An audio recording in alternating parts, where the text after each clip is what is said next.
In the quiet aftermath of battle, the galaxy held its breath. The Scifi fleet had retreated, but their silence was heavy with threat. Earth knew the war was not truly over, only paused. Yet for now there was peace. And in that peace something rare began to grow. Trust. Lyra stood on the observation deck of the Steadfast, wrapped in a simple gray coat lined with thermal fabric. Below her, the blue curve of Earth glowed against the black. It was smaller than Viralia, rougher, alive in a way her crystalline homeworld never was. Clouds swirled, oceans shimmered, cities blinked like fireflies in the night. She had never seen anything so beautiful. Kalen rested nearby, his massive form curled on a reinforced platform built just for him. His scales had regained a soft violet sheen and his breathing was deep and steady.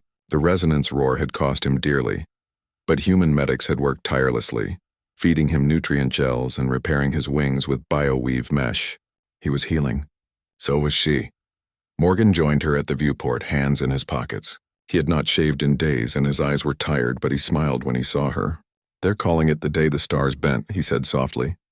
"News feeds can't stop talking about you." Lyra shook her head. "I did not do it alone." "No," he agreed. "But you stood when others would have run." "That matters." Before she could reply, an alert chimed. Dana Cruz appeared on the comm screen. "The Galactic Council has convened. They want to speak with you, all of you." The council chamber was not a place of stone or light as Lyra had imagined. It floated in neutral space. A ring of ships from 100 species, each representing their people. Humans had been granted a seat only recently, after proving their courage in border skirmishes. Now they held it with pride. Lyra entered the central chamber alone, though Morgan waited just outside, and Kalen lay coiled in the shuttle bay below, ready to roar if needed. The council members watched her, tall insectoid diplomats, gelatinous blobs in containment suits, avian warriors with razor feathers. All silent, all waiting. General Varan stood among them, his silver armor dented, his face unreadable.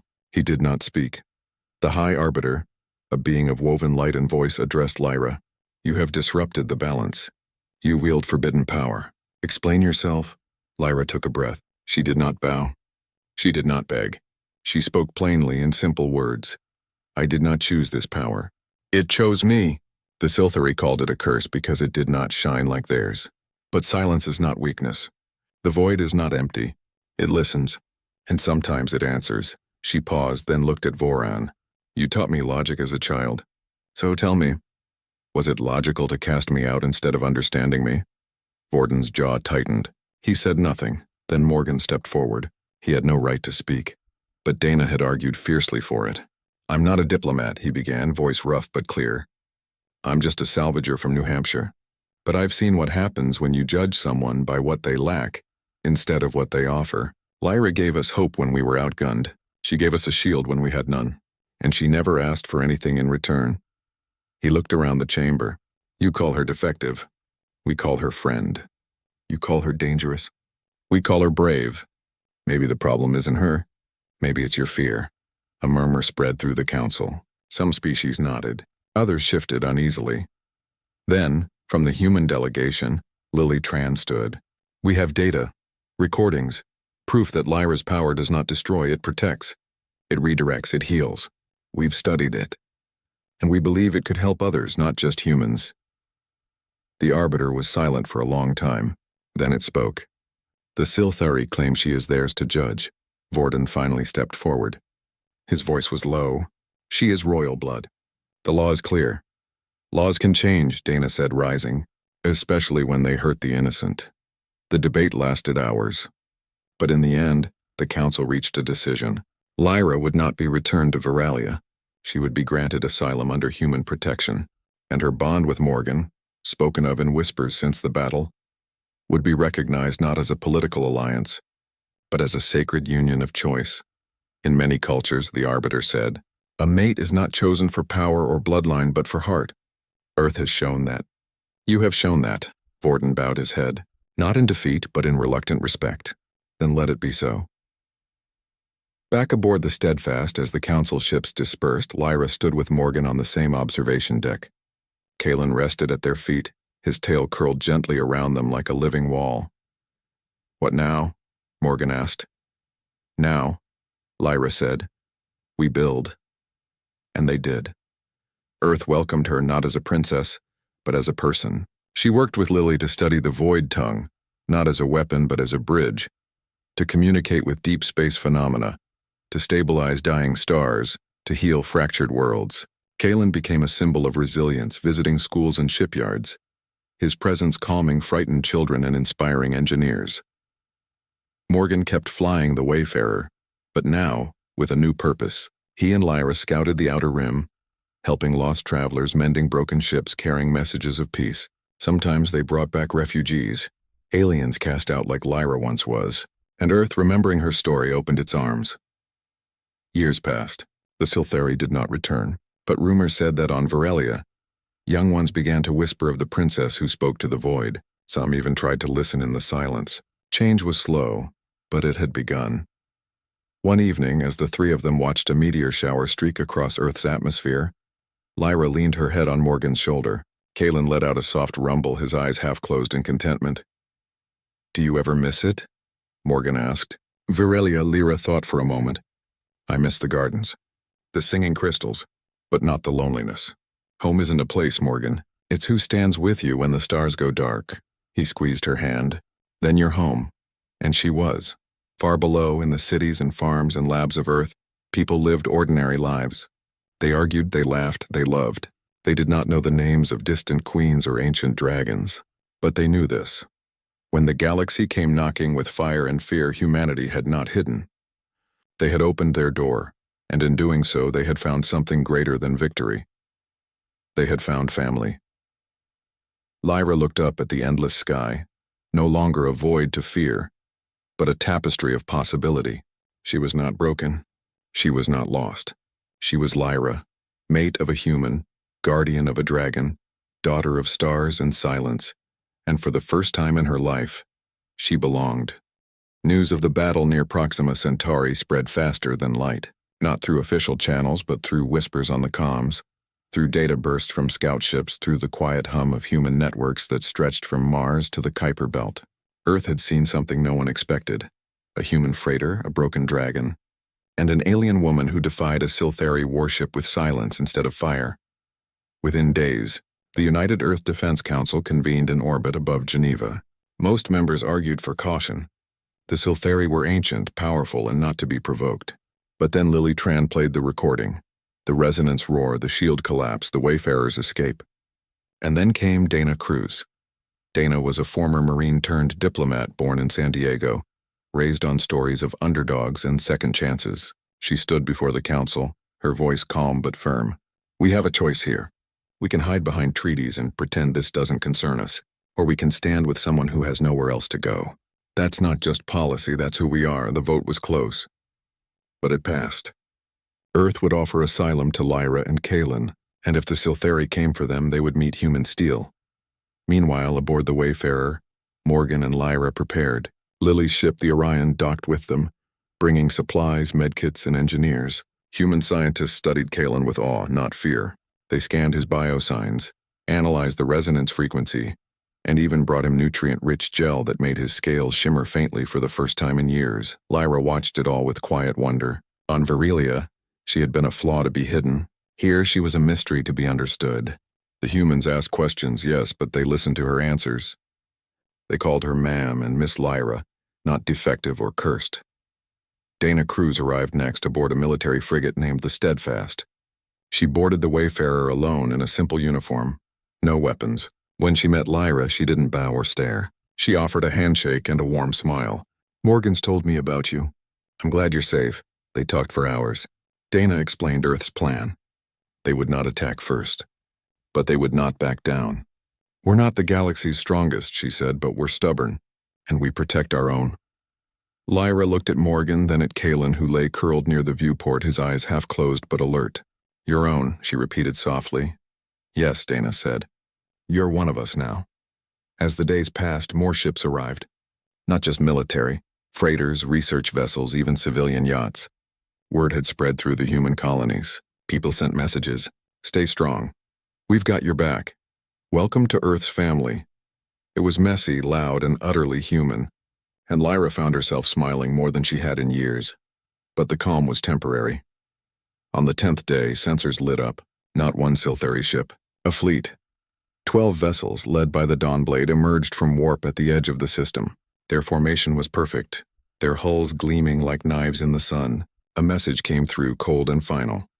Surrender Lyra and the Dragon, or we will burn your ships from the sky.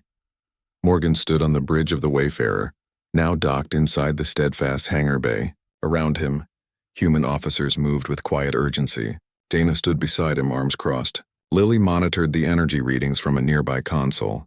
They think we'll fold, Dana said. Let them think it, Morgan replied. Lyra entered then, wearing a simple human jumpsuit, her hair tied back. Kalen followed, his steps slow but sure. His wings were still damaged, but his eyes burned with quiet strength. I will not hide, Lyra said. This ends now, Dana nodded. Then we face them together. The human fleet formed a loose ring around the inner planets. It was not elegant like the Sylthari lines. Ships of all shapes and sizes, some patched, some old, some barely spaceworthy, held their ground. Farmers from Titan sent their cargo haulers. Miners from Ceres brought their armored drills. Even retired captains flew their private yachts into formation.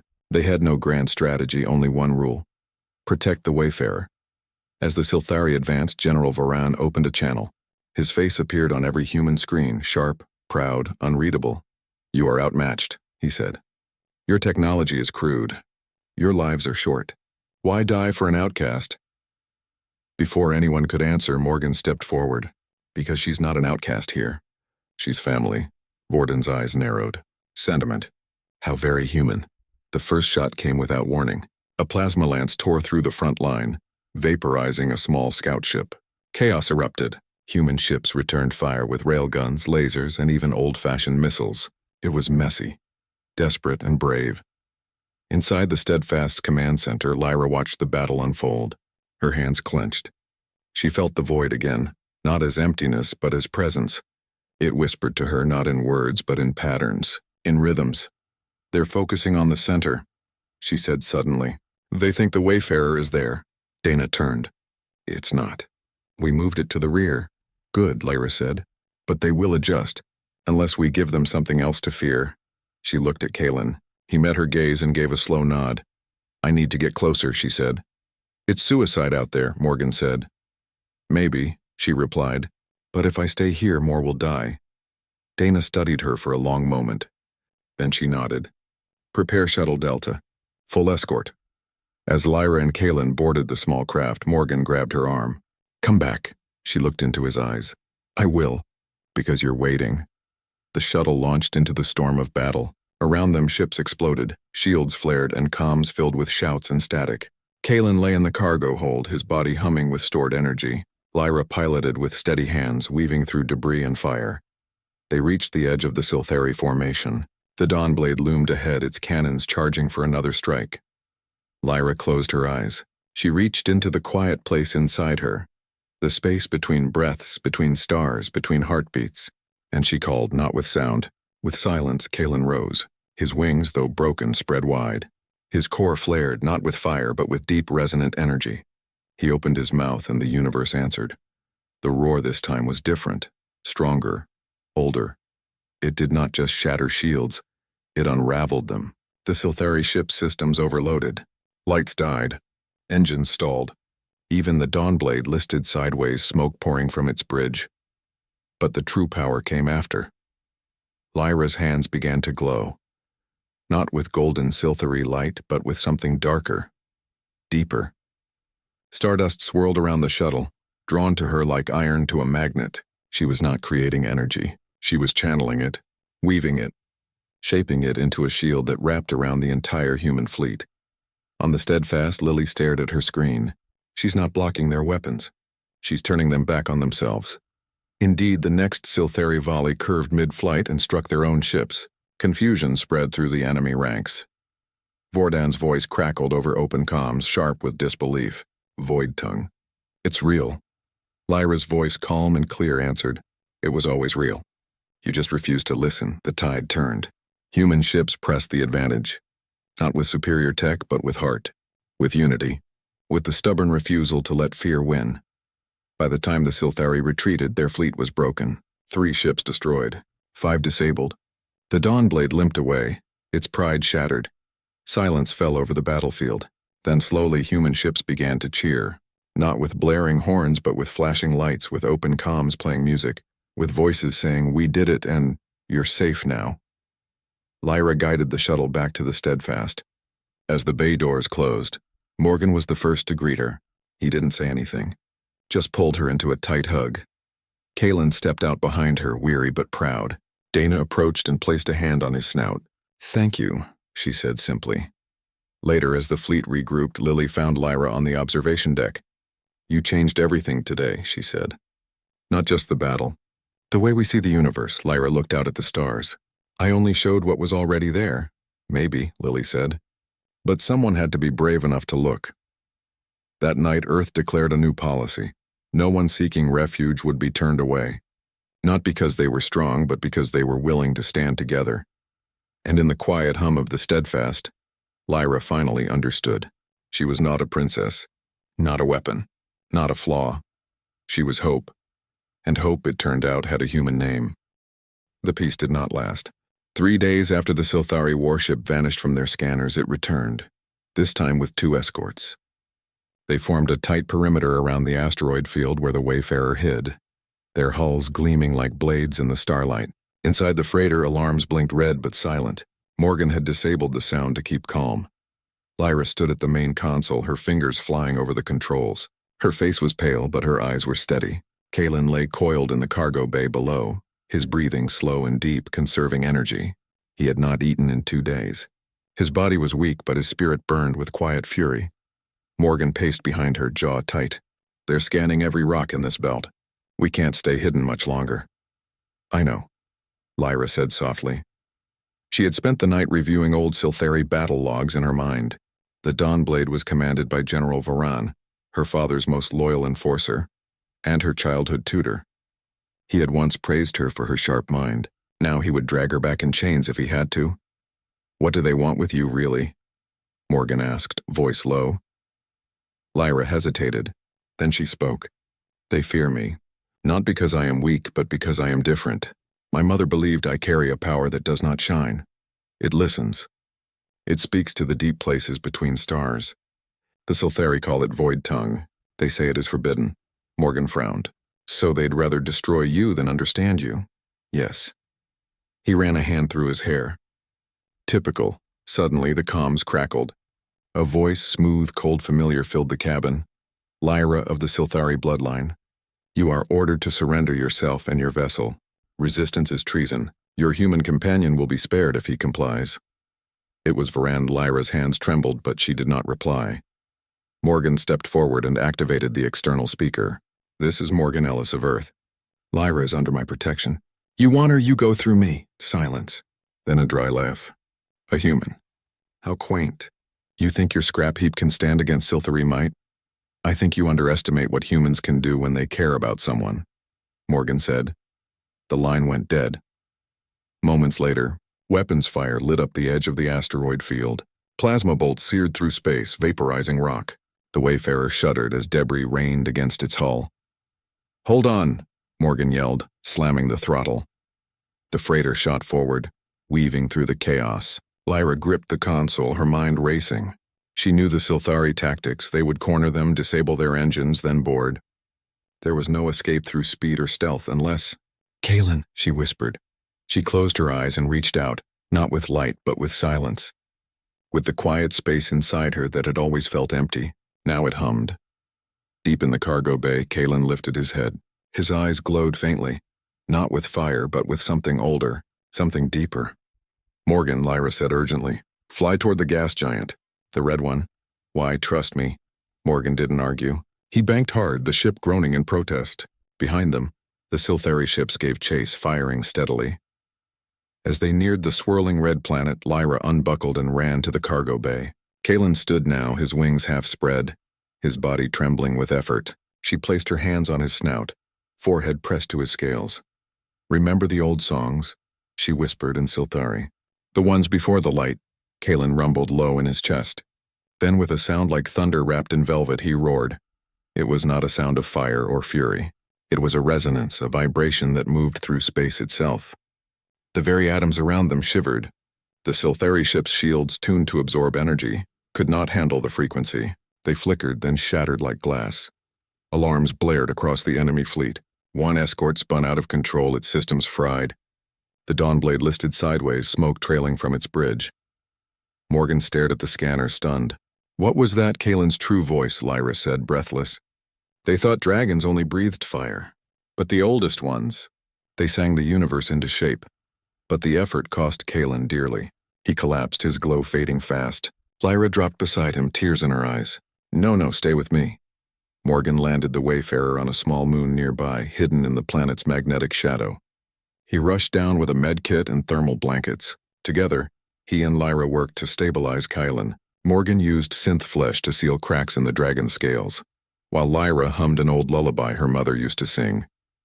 Through the night, Kalen's breathing grew steadier. By dawn, or what passed for dawn in that dark system, he opened his eyes and looked at Morgan. Slowly, deliberately, he lowered his great head and pressed his snout to Morgan's palm. Lyra gasped. "He's swearing the oath." "The what?" "In Scifi tradition, a dragon only gives this gesture to one they call kin. It means he sees you as part of his soul, as protector, as equal." Morgan stared at his hand, then at Kalen. His voice was thick. "I don't deserve that." "You do," Lyra said firmly. Later, as they sat in the dim galley sharing stale bread and water, Lyra told Morgan everything. About her mother's secret, about the Void Tongue, about how the Scifi elders had sealed away the old knowledge because it scared them. "They think power must be bright and loud," she said, "but sometimes the strongest things are quiet. Like roots. Like stars that don't shine but still hold galaxies together." Morgan nodded slowly. "That sounds like Earth.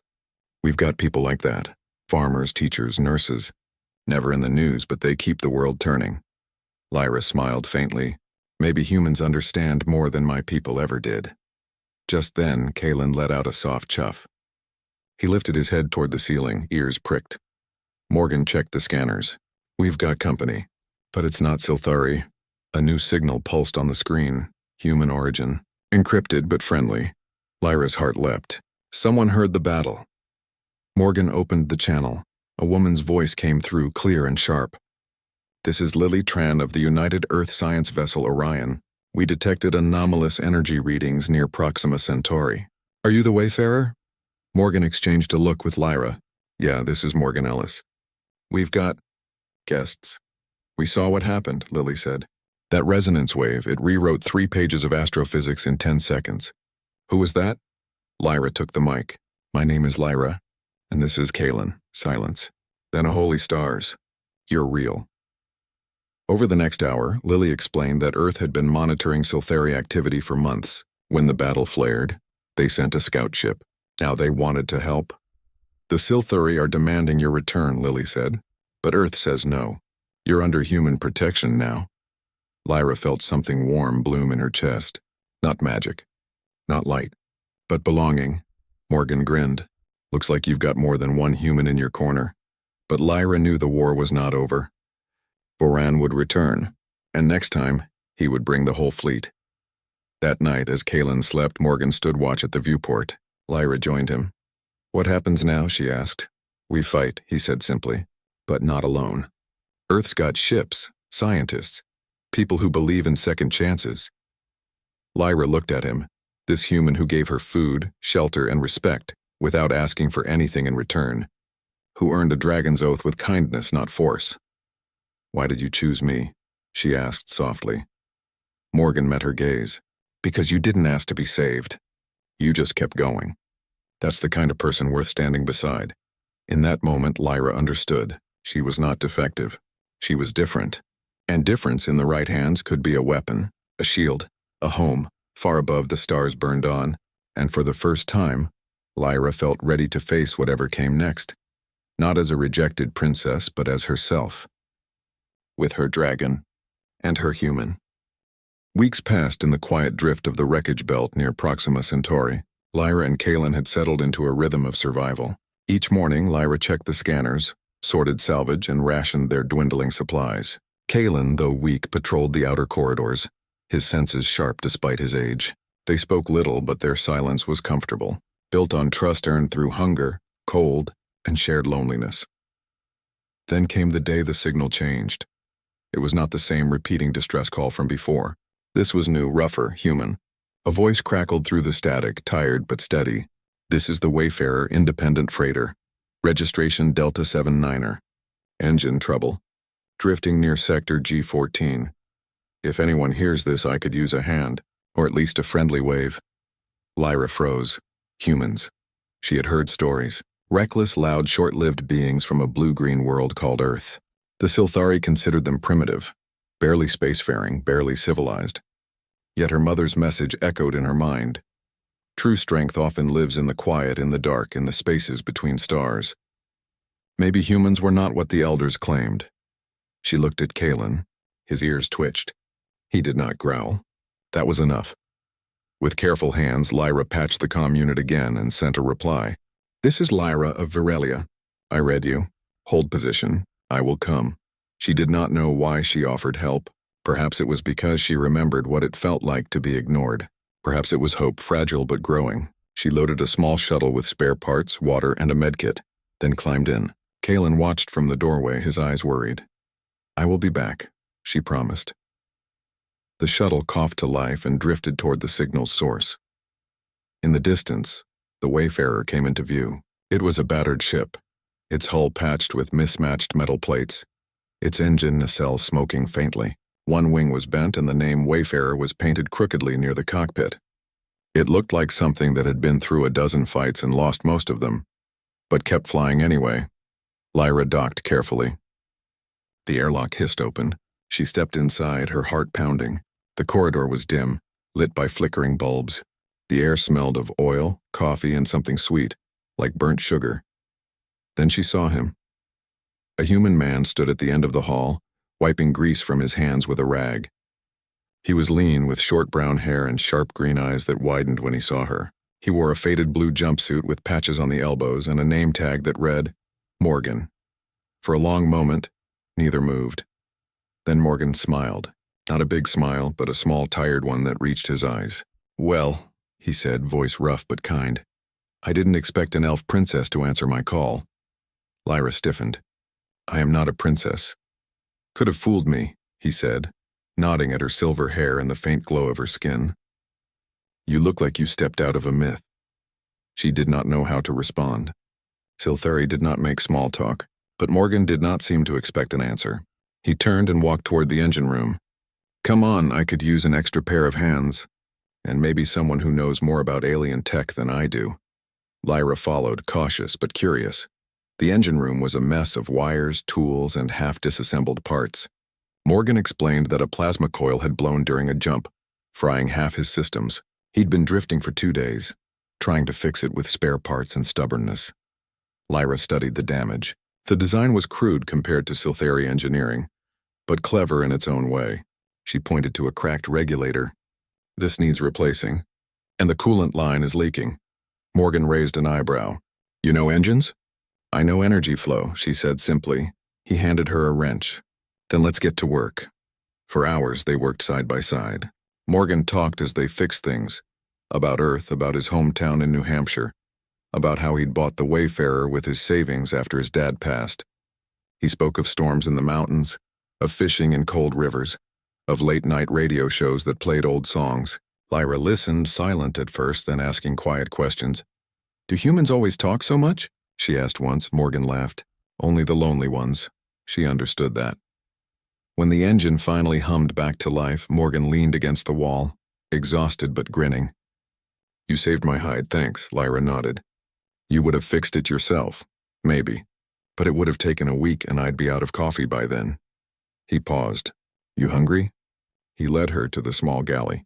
It was tiny but clean, with a dented kettle and a shelf of canned food. He heated a pot of stew, real meat, vegetables, spices, and poured her a cup of something dark and steaming. "It's coffee," he said. "Strong earth style." She sipped it. It was bitter but warm, comforting. She had never tasted anything like it. "You live out here alone?" she asked. "Mostly," he said. "Freelance salvager. Pick up junk, sell it, keep flying." Not glamorous, but it's mine. He did not ask why she was alone, did not pry about her dragon or her past. That surprised her. Most beings would have demanded answers, especially from someone who looked like her. Later, as she prepared to leave, Morgan stopped her. "You don't have to go back to that station," he said gently. "You and your friend, you're welcome to stay aboard for a while. I've got room. And extra rations." Lyra hesitated. Trust was dangerous. The Sylthari had taught her that. But Morgan's eyes held no greed, no fear, only kindness. "Kalen is not just a friend," she said. "He is my guardian." "Then bring him," Morgan said. "I've seen vids of Sylthari dragons. Never met one. But if he's half as loyal as you are, I'd be honored." The next day, Lyra returned with Kalen. Morgan did not flinch when the great dragon limped into the cargo bay, his scales dull, his breath labored. Instead, he knelt slowly, offering his open palm. "Hey there, big guy. Name's Morgan. You're safe here." Kalen sniffed his hand, then gave a soft rumble. It was not a roar of power, but a sound of acceptance. Morgan smiled. "That's what I thought." Over the next few days, the Wayfarer became a strange kind of home. Morgan cleared out the cargo bay so Kalen could rest comfortably. He rigged a hydration system for the dragon, and even found old thermal blankets to help with the cold. For Lyra, he set up a small workstation near the cockpit where she could monitor signals and tinker with tech. They fell into a new rhythm. Morgan flew the ship, hunted for salvage, and told stories. Lyra repaired systems, cooked simple meals, and taught him Sylthari words for stars and silence. Kalen dozed in the sunbeams that filtered through the viewports, his breathing deeper, stronger. One evening, as they floated near a nebula of purple and gold, Morgan handed Lyra a small device. "Found this in a wreck. Thought you might like it." It was a music player, old but working. She pressed play. Soft piano notes filled the cabin, gentle, sad, beautiful. "It's called Claire de Lune," Morgan said. "My mom used to play it." Lyra closed her eyes. For the first time in years, she did not feel like an outcast. She felt seen. But peace never lasts. On the 7th day, alarms blared. Morgan jumped up. Sylthari signature. "Warship class." Lyra's blood ran cold. She rushed to the scanner. There it was, a sleek silver vessel, its hull etched with royal sigils. The Dawn Blade, her father's personal enforcer. "They found me," she whispered. Morgan's face hardened. "What do they want?" "Me," she said. "They will take me back or kill me. And Kalen too." Morgan did not hesitate. He slammed his fist on the console. "Not happening. You cannot fight them," Lyra said. "Their weapons are beyond your tech." "Maybe," he said, already plotting an escape route. "But I didn't pull you out of the void just to hand you over." He activated the cloak, a jury-rigged stealth field made from scavenged parts. The Wayfarer dimmed, its heat signature dropping. They drifted behind a cluster of asteroids, holding their breath. The Sylthari ship scanned the area. Minutes stretched like hours. Kalen stayed perfectly still, his eyes locked on the viewport. Finally, the warship moved on. Morgan let out a shaky breath. "They'll be back," Lyra nodded. "They always are." That night, she sat with Morgan on the observation deck. Kalen rested nearby, his tail curled around them like a shield. "Why did you help me?" she asked. Morgan looked at the stars, because no one should be left alone in the dark.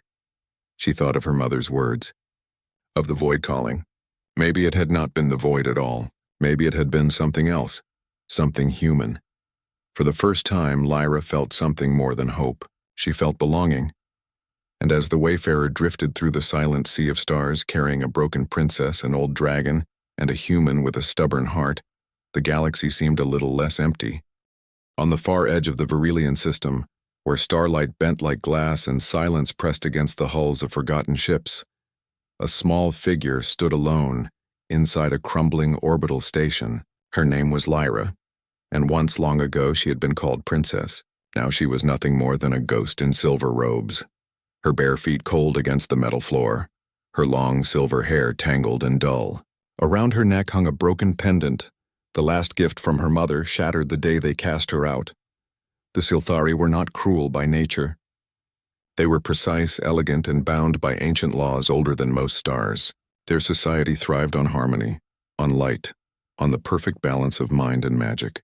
Every child of the royal line was expected to channel the ancestral glow. the soft, golden energy that flowed through their veins and powered their cities, their ships, their very lives. But Lyra could not. No matter how hard she tried, no matter how many hours she spent in meditation beneath the twin suns of Virilia, her hands remained dark, empty, useless. At first they called it a delay, then a flaw, finally a curse. Her father, the High Sovereign, had looked at her with sorrow in his luminous eyes the day he signed the decree. "You are my blood," he had whispered. "But you are not of our light. For the sake of the realm you must go." There were no tears. Sylthari did not weep, but Lyra felt the weight of his silence like a stone in her chest. They gave her one ship, a rusted, half-dead transport barely fit for scrap, and one companion, Kaelin. Kaelin was not like the dragons of old. Once Sylthari dragons had soared through nebulae, their wings shimmering with stardust, their roars capable of bending gravity. They were guardians, warriors, living legends. But Kaelin was old. His scales, once the color of molten amethyst, had faded to a dull gray. His left wing hung crooked from an injury centuries past, never fully healed. And his inner fire, the radiant core that gave dragons their strength, flickered like a dying candle. He had been retired long ago, deemed too weak to serve. Like Lyra, he was discarded. Yet when they placed her on that cold ship, Kaelin limped after her without command. He curled his massive body around her small frame as the airlock sealed, his breath warm against her cheek. In that moment, Lyra understood. They were both broken things, cast aside by a world that only valued perfection. The journey to the derelict station took 3 days. The ship groaned and sparked, its systems failing one by one. Lyra rationed the last of the nutrient paste, sharing half with Kaelin even though he insisted she keep it all. He watched her with eyes like cracked opals, clouded but still full of quiet loyalty. When they arrived, the station was worse than she imagined. It floated in the shadow of a dead moon, its outer hull pitted with micrometeorite scars. Inside, the lights flickered weakly, powered by a dying fusion core. Corridors twisted like broken bones, and the air smelled of ozone and rust. But it was shelter, and for now that was enough. Days turned into weeks. Lyra learned to scavenge. She patched leaks with sealant foam, rerouted power through frayed wires, and collected condensation from the walls for drinking water. Kaelin helped where he could, using his snout to nudge loose panels back into place or his tail to brace collapsing shelves. At night they slept in the central chamber, huddled together for warmth. Lyra would whisper stories to him. Tales of the Sylthari gardens she once walked, of the singing crystals that grew in the palace courtyards, of the stars she used to name as a child. Kaelin never answered, but he listened. Always. Sometimes she caught herself staring at her hands, willing them to glow. Just once, just a spark. But nothing came. Only the faint blue veins beneath her pale skin, pulsing with ordinary blood. Human blood, the elders had once sneered. Tainted.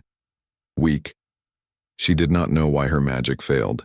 Some said her mother had loved a human traveler long ago, a secret romance that ended in tragedy. Others claimed she was born during a cosmic eclipse, cursed by the void itself. Lyra did not care for the reasons. All she knew was the shame, the loneliness, the constant ache of not belonging. One evening, as she sat by the observation window watching Virilia shrink into the distance, Kaelin nudged her shoulder gently. She turned and saw a small wrapped package in his jaws. It was tied with a thread of silver wire, the kind used in Sylthari healing rituals. With trembling fingers, she unwrapped it. Inside was a data crystal glowing faintly. Her breath caught. It was her mother's final message. She inserted it into the station's old console. The screen flickered to life, and there she was, Queen Ilara, her face soft with love, her eyes bright with unshed tears. "My dearest Lyra," the recording began, voice trembling. "If you are seeing this, then they have sent you away. Forgive me. I could not stop them. But listen closely. Your lack of light is not a flaw. It is a different kind of power. The Sylthari fear what they do not understand. They believe magic must shine to be real. But true strength often lives in the quiet, in the dark, in the spaces between stars." Lyra's throat tightened. She leaned closer. "You carry something rare, my child. Something ancient. The void does not curse you, it calls to you. And one day when the galaxy trembles, it will be your silence that answers." The message ended. The screen went dark. For a long time, Lyra sat still, tears tracing silent paths down her cheeks. Kalen rested his head in her lap, his breath slow and steady. She stroked his rough scales, feeling the faint hum of his fading core. Maybe her mother was wrong. Maybe she was just trying to comfort a broken daughter. But for the first time since her exile, Lyra felt something other than despair. It was small, fragile, a single ember in the cold. Hope. Outside, the stars burned on, indifferent and endless, but Lyra no longer felt invisible among them. She had Kalen, she had her mother's words, and she had her own stubborn will to survive. She stood, wiped her face, and walked to the storage bay. There, among the junk and spare parts, she found an old Scifi scanner, its lens cracked but functional. She cleaned it, repaired the wiring, and mounted it near the observation window. If the void was calling, she would listen. Days passed. She scanned the debris field, cataloging wreckage, searching for anything useful: fuel cells, food packs, spare circuits. Kalen dozed in the corner, his breathing deep and rhythmic. Life was hard, but it was theirs. Then one morning the scanner beeped, a signal, faint but clear. Not Scifi, not any known species. It pulsed in a pattern, steady, repeating. A distress call. Lyra's heart pounded. It could be a trap. The Scifi might be testing her. Or it could be someone else, lost like her. She looked at Kalen. His eyes were open now, alert. He gave a low rumble, not a warning, but a question. She made her choice. "We're not hiding anymore," she said softly. She powered up the station's long, dormant comm array, patched it with spare parts, and sent a reply in the universal code. "I hear you. Hold on." As the message transmitted, Lyra felt something shift inside her. Not magic, not light, but purpose. Far away across the black sea of space, another soul was drifting. And for the first time, Lyra did not feel alone. She sat back, watching the stars, waiting. Kalen curled beside her, his warmth a quiet promise. They were broken, yes. But broken things could still be useful. They could still matter. And in the silence between heartbeats, Lyra whispered to the void, "I'm ready."